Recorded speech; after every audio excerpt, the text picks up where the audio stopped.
I'm an old man. I will just say that. Like, I'm not like a spring chicken or like a How old are young you, young Andrew? kid. I'm 47. So, I'm I'm out there running with all these like 20-year-olds and 30-year-olds, and like I said, I've been in the game for a long time, but as you get older, things don't bounce back quite as quickly. So, yeah, so my feet were really swollen. I had to deal with that, and my protocol is basically like I give myself a ton of sleep.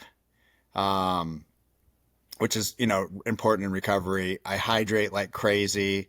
I eat really, really high calorie after the races to just like give my body a lot of fuel to like rebuild all the muscle and bones and whatnot. And then I take a lot of supplements, which I do already, but like, the supplements continue. Um, I do cold plunge. I do sauna work. I do red light therapy. I get massage. I think that's those are the main things that I do, and I do them multiple times throughout the day if I'm off work and I can. So I've been off work the last couple of days, so I've been doing, multiple sessions of sauna, multiple sessions of cold therapy, and then red lights and all that stuff, and it's been working. So I mean, today I had a good run. I felt good. So when you consider running 100 miles in the mountains, I think it took me like 32 hours.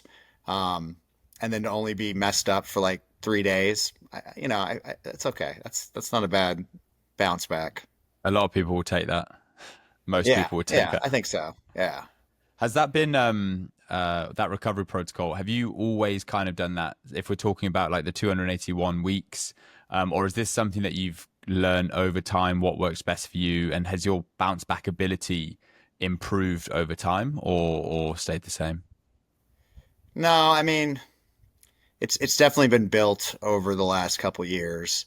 And I add things to it like all the time. Like I think I've been doing cold plunge for maybe 3 years, and red light therapy for maybe 2 years. Sauna is probably 3 years as well. So I didn't do a lot of that stuff before. Um, and I'm always adding and subtracting supplements to see like, oh, does this work? Does this not work? Things like that. I would say the only thing that's been super consistent over the last decade or so is the active recovery, which is, running after like, staying active, staying moving, Right. even when you're super sore. I just go slower, like after a 100-mile race, I'll start running. I'll be doing like a 14-minute mile. Like my first Mm. mile is like I literally probably could walk faster than I could run. And then the next mile, I'm like a 13-minute mile. And then the next one, I'm a 12. And then the next one, I'm a 10. And it's just like, it's my body. It's like slowly warming up, but I'm getting all the blood flowing. With all the blood flowing, it's moving the lactic acid and all that sort of stuff. It just keeps me loose. I find if I don't do that, then I tighten up, and everything gets really sore, and it just becomes a big sort of train wreck. But Has it all the always other little been? things. Go ahead. Sorry, I was going to ask on the running for the recovery. Has it always been running, or have you ever given like cycling a go to have less impact on the joints for recovery, or has it always been running for you? I mean, I have done like lots of triathlons and stuff throughout my time, but when it comes to like ultra running, it's just running. Yeah, I'm not a big like believer in the fact that running is bad on the joints. Um, I think the body is meant to like move, and joints are meant to move. Um, and if you run with a proper gait and with a proper like techniques, and you have good shoes and everything, then your joints really shouldn't be impacted. Um, Obviously, that lots of things can affect that. Like if I'm a new runner, right, and I'm just starting running, what gets stronger first, your muscles or your tendons?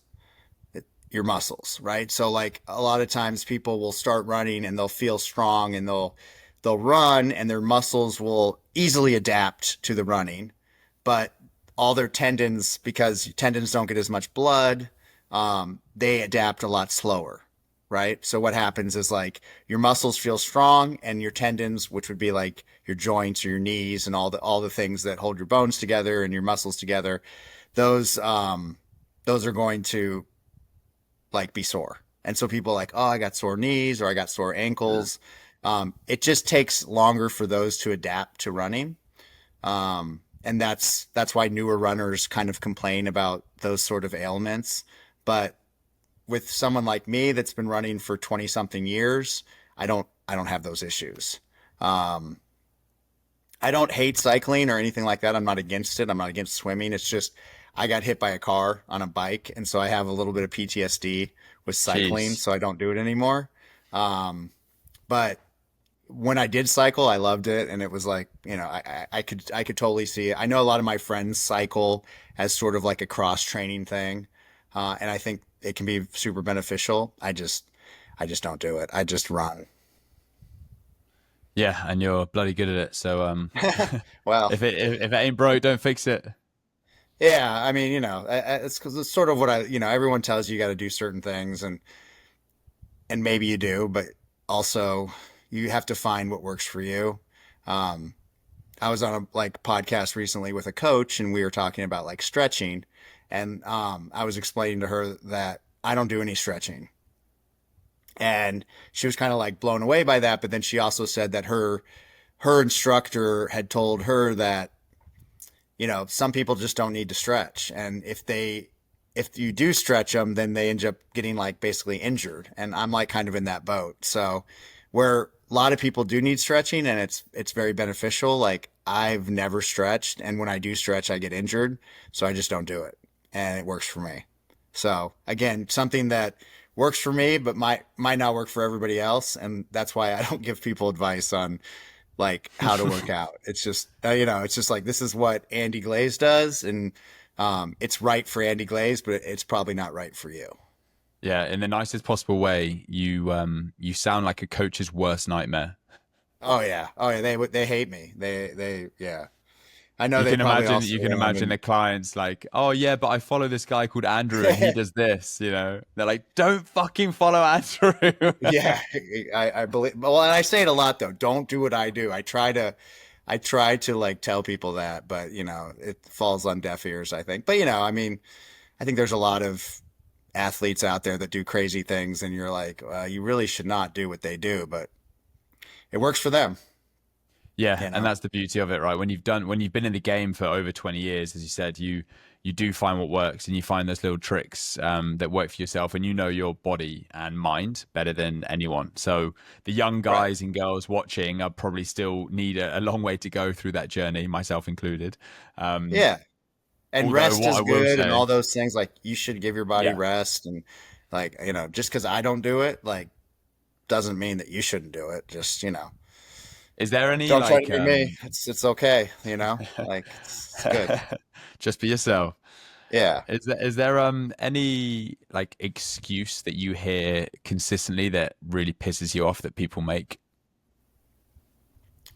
I mean, I think, when people say they don't have enough time, I think that bothers me the most because I think everybody always has 30 minutes in a day. And even if you just did 30 minutes of whatever, um, if you would improve so much over a year.